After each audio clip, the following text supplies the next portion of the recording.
اگر اذان دینے کی اتنی ہی فضیلت ہے تو کیوں حضور اکرم سرور کائنات صلی اللہ علیہ وآلہ وسلم نے خود کبھی اذان نہیں دی؟ حضور اکرم نے اذان دینے کے لیے کیوں ایک مؤذن کو مقرر کیا؟ ویڈیو میں آگے بڑھنے سے پہلے آپ کو یہ بتاتے ہیں کہ اذان دینے والے مؤذن کی کتنی فضیلت ہے، پھر آپ کو تفصیل سے بتائیں گے کہ حضور اکرم خود انہوں نے اذان کبھی کیوں نہیں دی۔ اذان اسلام کا شعار ہے، اس کی اہمیت اور عظمت مسلم ہے، اور مؤذن کا بھی بہت اونچا مقام ہے۔ احادیث میں مؤذن کی فضیلت کے سلسلے میں بہت ساری روایتیں وارد ہیں، چند روایتیں ملاحظہ ہوں۔ عبد الرحمن کہتے ہیں کہ مجھے ابو سعید خدری رضی اللہ تعالیٰ عنہ نے یہ فرمایا کہ میں دیکھتا ہوں کہ تمہیں بکریوں اور جنگل میں رہنا پسند ہے، اسی لیے جب تم جنگل میں اپنی بکریوں کو لیے ہوئے موجود ہو اور نماز کے لیے اذان دو تو تم بلند آواز سے اذان دیا کرو، کیونکہ جن و انس بلکہ تمام ہی چیزیں جو مؤذن کی آواز سنتی ہیں قیامت کے دن اس پر گواہی دیں گی۔ ابو سعید رضی اللہ تعالیٰ عنہ نے فرمایا ہے، یہ میں نے نبی کریم صلی اللہ علیہ وسلم سے سنا ہے۔ عبداللہ بن عمر رضی اللہ تعالیٰ عنہ کی ایک روایت میں ہے، جہاں تک مؤذن کی اذان کی آواز پہنچتی ہے وہاں تک وہ تمام چیزیں جو اس کی اذان سنتی ہیں سب اس کے لیے مغفرت کی دعائیں کرتی ہیں۔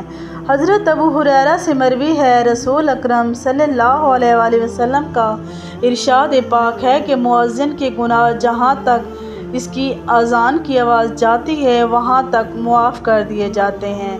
اس سے مراد ہے کہ جہاں تک اذان کی آواز جاتی ہے مؤذن کے گناہ اتنے وسیع بھی ہو جائیں تب بھی اللہ تعالیٰ مؤذن کے گناہوں کو معاف فرما دیتا ہے۔ جب مؤذن اذان دیتا ہے جس کو وہ اذان کی آواز سنائی دیتی ہے وہ سب روز قیامت مؤذن کے گناہوں کی بخشش کا ذریعہ بنے گی، وہ گواہی دیں گے۔ رسول اللہ نے فرمایا، قیامت کے دن اللہ تعالیٰ مؤذن کی گردن کو تمام مخلوق سے بلند فرما دیں گے۔ مطلب یہ ہے کہ اللہ تعالیٰ مؤذن کو قیامت کے دن بہت اونچا مقام عطا کریں گے۔ عبداللہ بن عباس رضی اللہ تعالیٰ عنہ سے روایت ہے، رسول اللہ نے فرمایا، جو شخص ثواب کی امید رکھتے ہوئے 7 سال تک اذان دے اس کے لیے جہنم سے خلاصی لکھی جاتی ہے۔ حضرت براء بن عازب رضی اللہ تعالیٰ عنہ سے مروی ہے کہ نبی اکرم نے ارشاد فرمایا کہ اس میں کوئی شک نہیں، اللہ تعالیٰ پہلی صف پر کھڑے ہوئے نمازیوں کے لیے بے شمار رحمتوں کا نزول فرماتا ہے۔ اللہ تعالیٰ مؤذن سے اسی نسبت سے گناہوں کو معاف فرما دیتا ہے۔ مؤذن اپنی بلند آواز سے اذان دے، جتنی دور تک اس کی اذان کی آواز جاتی ہے، جو بھی جاندار اور بے جاندار اس آواز کو سنتے ہیں وہ مؤذن کی مغفرت کے لیے دعا کرتے ہیں اور اللہ تعالیٰ سے اس کے گناہوں کی معافی کے لیے دعا کرتے ہیں۔ مؤذن کی اذان پر جتنے نمازی نماز ادا کرتے ہیں اللہ تعالیٰ ان نمازیوں کے ثواب کے برابر مؤذن کو ثواب عطا کر دیتا ہے۔ مؤذن کی ہر اذان کے بدلے 60 نیکیاں لکھ دی جاتی ہیں، ہر امامت کے بدلے میں 30 نیکیاں لکھی جاتی ہیں۔ حضرت عبداللہ بن عمر رضی اللہ تعالیٰ عنہ سے مروی ہے کہ رسول اکرم نے فرمایا، 3 لوگ ایسے ہوں گے جن کو قیامت کی سغاوتیں برداشت نہیں کرنی پڑیں گی، مطلب سختیاں نہیں برداشت کرنی پڑیں گی۔ یہ 3 شخص بغیر حساب و کتاب کے جنت میں داخل کر دیے جائیں گے۔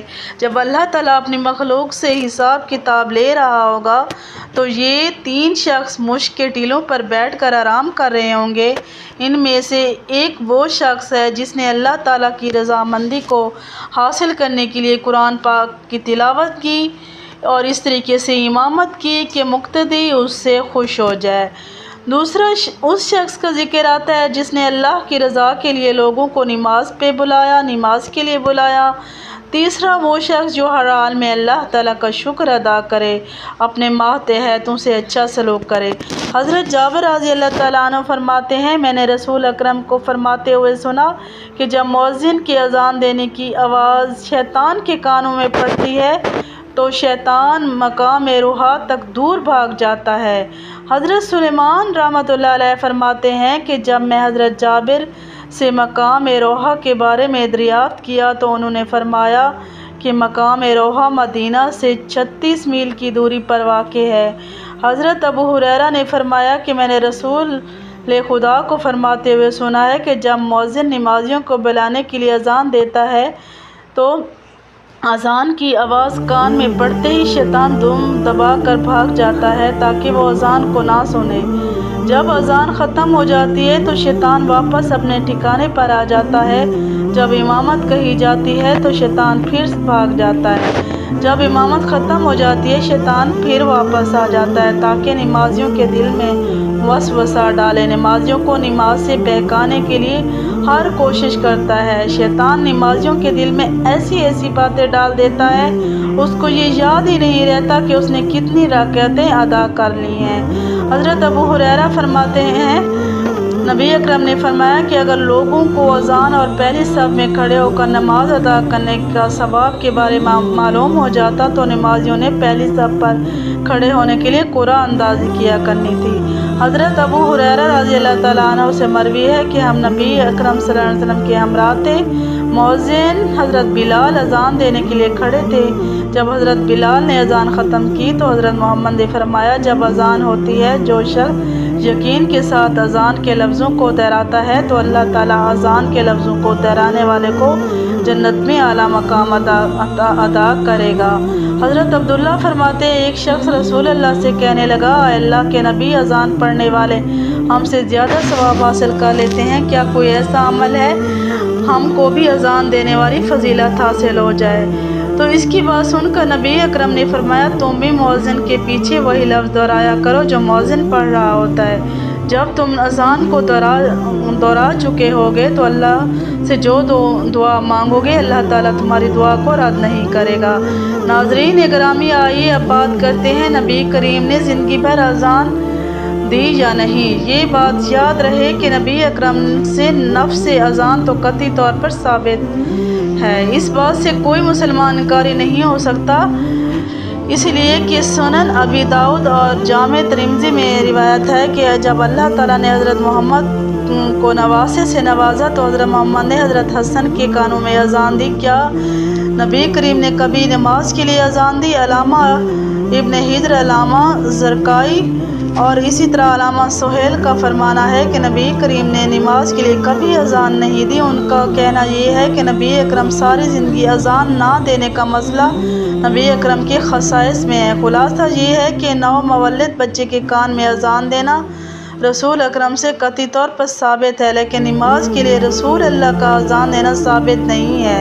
ائمہ کرام نے حضرت محمد کی اذان نہ دینے کی وجہ یہ لکھی ہے کہ اگر حضور اکرم کبھی نماز کے لیے اذان دیتے تو پھر آپ کے خلفاء اور بعد میں آنے والے تمام اماموں کو بھی خود نماز کے لیے اذان دینا پڑتی، چونکہ آپ منصب رسالت اور احکام شریعہ یعنی کفار سے قطار لوگوں کے درمیان فیصلے وغیرہ اس سے بڑی ذمہ داری انجام دینی تھی جو اذان سے زیادہ اہم اور ضروری تھی۔